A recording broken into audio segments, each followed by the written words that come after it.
We're deeply concerned about the direction that the government in Tehran is taking. I don't buy this PR job from the new president of Iran. Let's look at a few things. One, their human rights record has not only continued to be abysmal, in many respects it's actually deteriorated. Second, their material support for terrorism in just about every country in the region continues to go unabated. You look at their material support for Assad in the war he's waged against his own people. But finally, when it comes to the nuclear program, the last thing we need is a new nuclear arms race in the Middle East. And I can tell you the concern that I have is that we've gone so far from the United Nations Security Council resolutions, and that if Iran can maintain or be able to have a year breakout capacity, that this will see a new nuclear arms race. And I think we must do everything we can as a civilized world to stop that.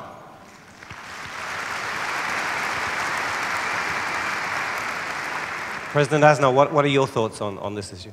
Well, we know we begin the negotiations with Iran under the resolution of the United Nations on the will of the United States, trying to dismantle the infrastructure and trying to avoid that Iran become a nuclear power.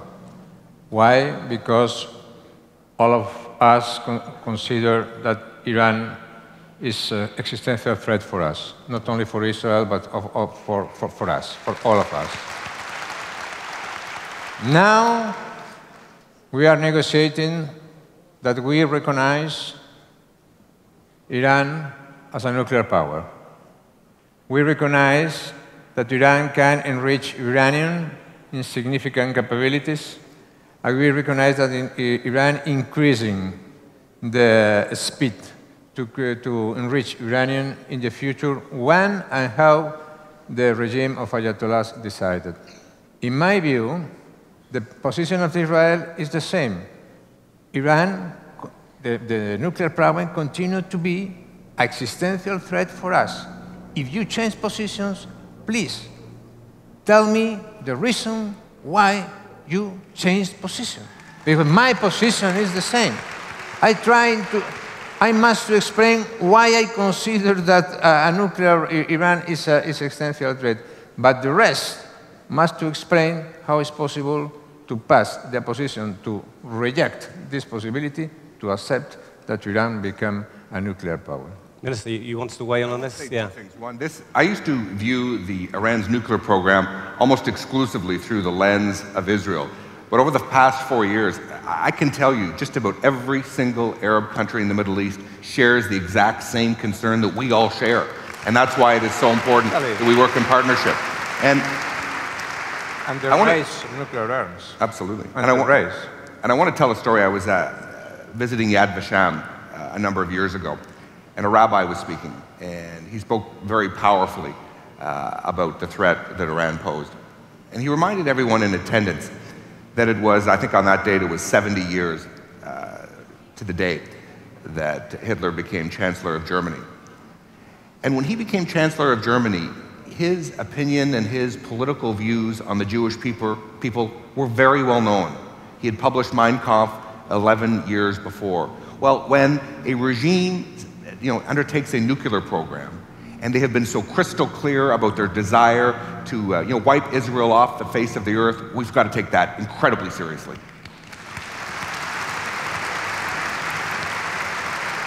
Can I just ask you something because I'm worried we won't get to this question otherwise. We've seen this rise of terrorism in Europe.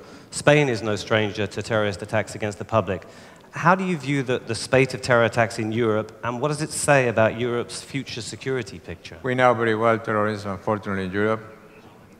Not only Europe, in Spain, of different historical roots, produced for the Marxist groups in the times of the Soviet Union, groups that trying to promote secessionist policies. But now jihadism is that they're trying to impose a way of life totally different of a way of life, a system of life, and trying to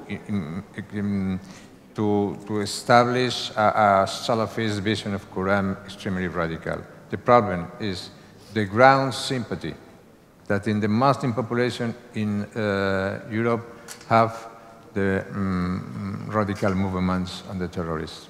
And this complicity between populations that live in Europe and a terrorist group is very dangerous for Europe. They seek to neutralize European societies, extend fear, extend silence, and extend the neutrality to neutralize the capacity to react against terrorists.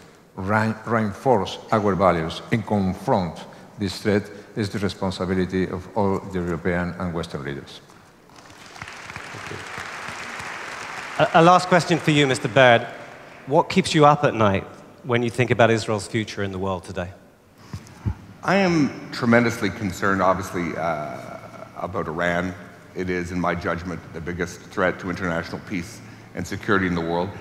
I'm tremendously concerned about radical, extremist, Islamic terrorists.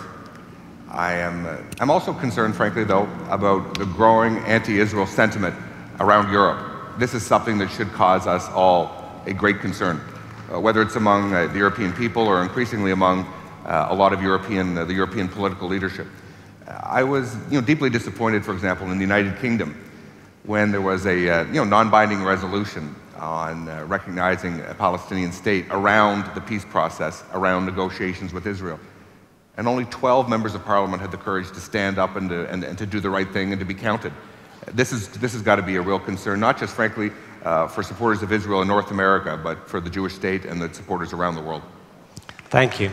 Thank you both for being here and for your admirable leadership on all these issues. Ladies and gentlemen, former President Jose Maria Aznar and former Minister John Baird. Thank you. Thank you. Thank you. Thank you. Thank you so much.